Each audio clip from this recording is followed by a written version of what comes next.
ഗാസയിലെ സമാധാനവും പുനർനിർമ്മാണവും ലക്ഷ്യമിട്ട് American president Donald Trump board of peace എന്ന ആഗോള സമാധാന പദ്ധതി പ്രഖ്യാപിച്ചു. സ്വിറ്റ്സർലാൻഡിലെ ദാവോസിൽ നടന്ന ലോക സാമ്പത്തിക ഫോറത്തിൽ വെച്ച് വ്യാഴാഴ്ചയാണ് പ്രഖ്യാപനമുണ്ടായത്.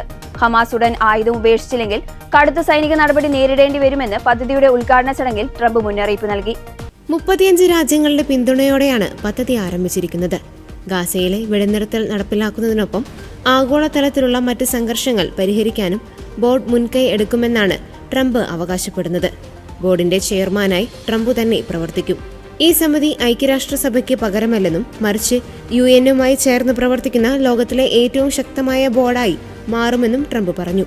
എന്നാൽ സെക്യൂരിറ്റി കൗൺസിൽ തീരുമാനങ്ങളുടെ പരിധിയിൽ നിന്ന് മാത്രമേ ഐക്യരാഷ്ട്രസഭ ഇതിനോട് സഹകരിക്കുകയുള്ളൂ എന്ന് UN വക്താവ് വ്യക്തമാക്കി.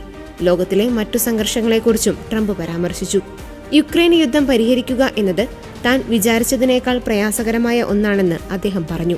തന്റെ ഭരണകാലത്ത് 8 യുദ്ധങ്ങൾ അവസാനിപ്പിച്ചുവെന്നും ഇറാന്റെ ആണവശേഷി അമേരിക്കൻ ആക്രമണത്തിലൂടെ തകർത്തുവെന്നും ട്രംപ് അവകാശപ്പെട്ടു.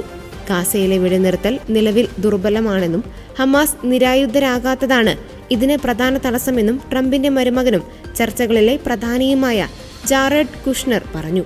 അതേസമയം ട്രംപിന്റെ സുപ്രധാന നീക്കമായ ബോർഡ് ഓഫ് പീസിൽ ഇന്ത്യ പങ്കാളിത്തം സ്വീകരിച്ചിട്ടില്ല.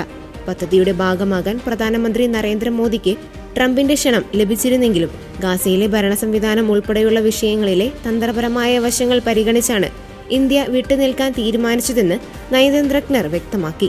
ഇന്ത്യയെ കൂടാതെ ഫ്രാൻസ്, ബ്രിട്ടൻ, ചൈന, ജർമ്മനി എന്നീ രാജ്യങ്ങളും സംരംഭത്തിൽ നിന്ന് വിട്ടുനിന്നു. പദ്ധതിയിൽ ചേരാൻ വിസമ്മതിച്ച ഫ്രഞ്ച് പ്രസിഡന്റ് ഇമ്മാനുവൽ മാക്രോണിനെതിരെ ട്രംപ് രംഗത്തെത്തിയിരുന്നു. ഫ്രഞ്ച് വീഞ്ഞിന്മേൽ അമേരിക്ക 200% നികുതി ചുമത്തുമെന്ന് ട്രംപ് ഭീഷണി മുഴക്കിയിട്ടുണ്ട്. അതിനിടെ പാകിസ്ഥാൻ പ്രധാനമന്ത്രി ഷഹബാസ് ഷെരീഫ് ചടങ്ങിൽ നേരിട്ട് പങ്കെടുത്ത് കരാറിൽ ഒപ്പുവെച്ചു.